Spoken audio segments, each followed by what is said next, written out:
ক্রিকেটে শুধু গতি বা সুইংই সব না, কিছু বোলার আছেন যাদের অ্যাকশন দেখেই ব্যাটসম্যানের মাথা ঘুরে যায়। আজ দেখব ক্রিকেট ইতিহাসের সবচেয়ে অদ্ভুত অ্যাকশনে বল করা 5 জন বোলার। নাম্বার 5, বিরাট কোহলি, ভারত। হ্যাঁ, এটা অনেকেই আশা করে না। বিরাট কোহলি মূলত একজন ব্যাটসম্যান, কিন্তু যখনই তিনি বল হাতে নেন তার হালকা অদ্ভুত রান আপ আর আর্ম অ্যাকশন ব্যাটসম্যানকে মুহূর্তের জন্য কনফিউজ করে দেয়। নাম্বার 4, সোহেল তানভীর, পাকিস্তান। বাঁ হাতি, লো স্লিং অ্যাকশন আর অদ্ভুত অ্যাঙ্গেল। সোহেল তানভীরের বল ব্যাটসম্যান বুঝতেই পারে না বল আসছে কোথা থেকে আর যাবে কোথায়। অ্যাকশন অদ্ভুত, কিন্তু ফলাফল wicket. Number 3, Lasith Malinga, Sri Lanka. Cricket ইতিহাসের সবচেয়ে আইকনিক অ্যাকশন, লো আর্ম স্লিঙ্গা স্টাইল, ইয়র্কার পরে ঠিক পায়ের গোড়ায়। মালিঙ্গার অ্যাকশন এতটাই অদ্ভুত ছিল, ব্যাটসম্যান আগে অ্যাকশন দেখে তারপর স্টাম্প ভাঙতে দেখে।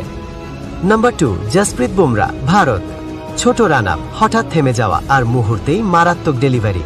বুমরার অ্যাকশন বইয়ে লেখা নিয়ম ভাঙে, কিন্তু ফলাফল বিশ্বের সেরা ব্যাটসম্যানরা অসহায়। নাম্বার 1, পাউল অ্যাডামস, দক্ষিণ আফ্রিকা। এটা বোলিং না জাদু বোঝাই কঠিন। ফ্রগ ইন আ ব্লেন্ডার নামে পরিচিত এই অ্যাকশন ক্রিকেট ইতিহাসের সবচেয়ে অদ্ভুত বোলিং অ্যাকশন। ব্যাটসম্যান তো দূরের কথা, দর্শকরাও অবাক হয়ে তাকিয়ে থাকতো।